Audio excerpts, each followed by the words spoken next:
Greetings, YouTubers! Welcome back to the Terrain Tips series here on Immersive Terrain. Today we're going to be covering one of my favorite ingredients for any project. It's one you can make yourself very easily and will save you a lot of time and effort in the long run. The concoction I'm talking about is textured paint.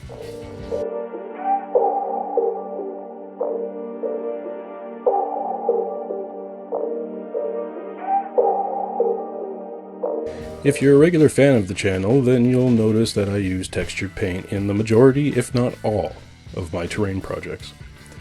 The uses for textured paint are many, but the theory behind it is somewhat universal to all of its applications. Basically, anytime you want to add a rough texture to an otherwise flat surface. This can be used to represent anything from concrete to soil. I dive deeper into this topic in both of my books, more so the second volume, Immersive Tabletop Techniques. So if you like this video, make sure to head over to immersiveterrain.com after this video and purchase a copy for yourself. Now that I've inserted a shameless plug, let's explore the ways to make use of textured paint. To get down to basics, textured paint is really just a mixture of sand, glue, and paint.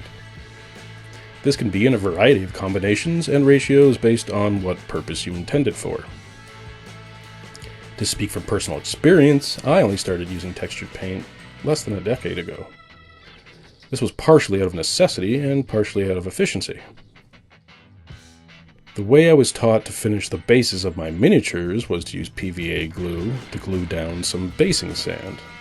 After that sand dried, paint the sand with either a solid paint color, usually watered down to help it flow in between the granules, or a wash like Agrax Earthshade or something, and then dry brush with a lighter color to bring out the texture. So when I started making scenery more often, I was applying the same skills and logic to the bases of my terrain. The reality is, this technique is great for small circles that measure 25 millimeters in diameter, but it's extremely taxing doing this on a base that is 5 to 10 times that size. I would run into the few different issues when doing my terrain bases in this way. First, the dry time. Not only do you have to wait for the PVA layer that you sprinkled on the glue to dry, which takes a while on its own, but then once it's dry and you lay down some paint, like I say, most often watered down to increase the flow of the paint between the grains of sand, now you have to wait for that coat to dry before finally adding a couple dry brush layers to accentuate the texture. This is where textured paint is clearly preferable. Instead of waiting for glue to dry and then waiting for paint to dry, you apply them both at the same time in the same liquid, therefore cutting your dry time in half. The second reason is the ineffectiveness of the paint to seep between each and every grain of sand. Oftentimes I would paint the sand, wait for it to dry, only to then notice naked spots where the paint didn't get to. These often not apparent when the paint was applied, but due to either air bubbles underneath the paint that came to the surface, or the fact that, as we've discussed before, paint shrinks when it dries, or both, would mean that I'd then have to touch up spots with my watered down paint once again. So then wait all over again for those touch-ups to dry. Meaning that the textured paint method possibly even cuts down waiting time 2/3 as opposed to half. When you can get the same or at least similar results in much less time, it's kind of a no-brainer. These reasons alone are good enough to justify mixing up a healthy batch of textured paint for your terrain bases. There are many other uses for textured paint as well. It could not only be used to represent soil, as in the case of bases, but also to represent concrete, stucco, asphalt, and any other texture that is gritty or granular. That being said, let's get into what ratios of glue to sand to paint are best for each purpose.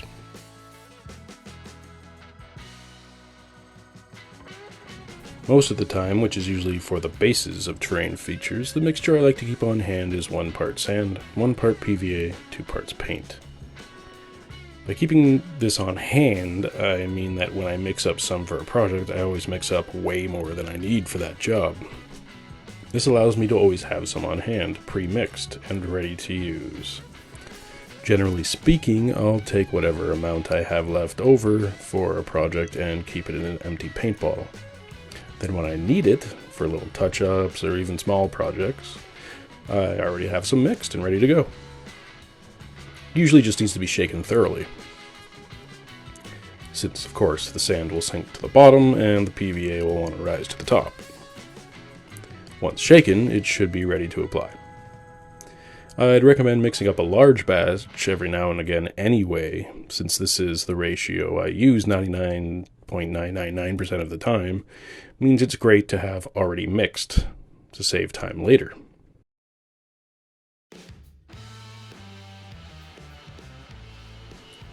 Another ratio that may benefit the resourceful crafter in many circumstances is an increased ratio of sand.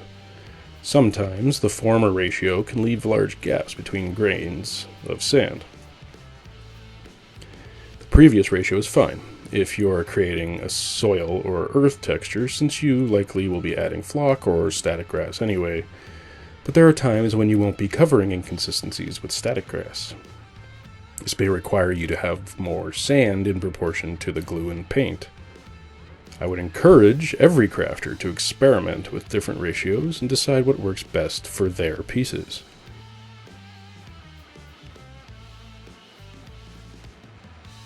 There are a variety of types and sizes of sand as well, so let's take a moment to discuss what the best uses of these are. If you're creating textured paint for soil or ground texture, then a mixture of sizes is appropriate. Personally, I like to use play sand, like the type you would buy for a kid's sandbox. It generally comes with an assortment of fine sand, coarse sand, and little bits of gravel. The assortment and randomness of sizes works great at creating the randomness of ground texture. I mean, it's sand, it literally is ground texture. If you're using it to represent stucco or concrete, you may wish to sift out the fine sand and use that only in your mixture. You could even go as far as to mix nothing but gravel and paint and glue. This can create quick and easy rubble for ruins, mine or dungeon tiles. The point I'd like to bow out on is to play around with those ratios a bit. Think of the kind of texture you're trying to simulate and tailor your mixture accordingly. It's best to take the advice I've given you here as guidelines. Do what works best for you. That being said, let me know in the comments below if you've discovered a ratio that works better than my 1:1:2 ratio. Also comment with whether or not you found my guidelines helpful. I'd love to know how textured paint has helped your crafting, or even if it didn't help at all. Like and subscribe as well if you haven't already, and happy crafting. Congratulations, you made it to the end of the video. If you like this terrain project, you can purchase this exact project and or others like it on immersiveterrain.com. There are other ways to support Immersive Terrain on the site as well. If you don't want to buy one of my finished pieces, you're in luck. Immersive Terrain also sells MDF and resin terrain kits. You can also buy merch featuring clever sayings, as well as, of course, the Immersive Terrain logo. I've even released a series of books on the subject of terrain crafting. These are available in both PDF and softcover formats on immersiveterrain.com. So after you like this video and subscribe to this channel, make sure to visit immersiveterrain.com and help a brother out by offering your support. Happy crafting, everyone.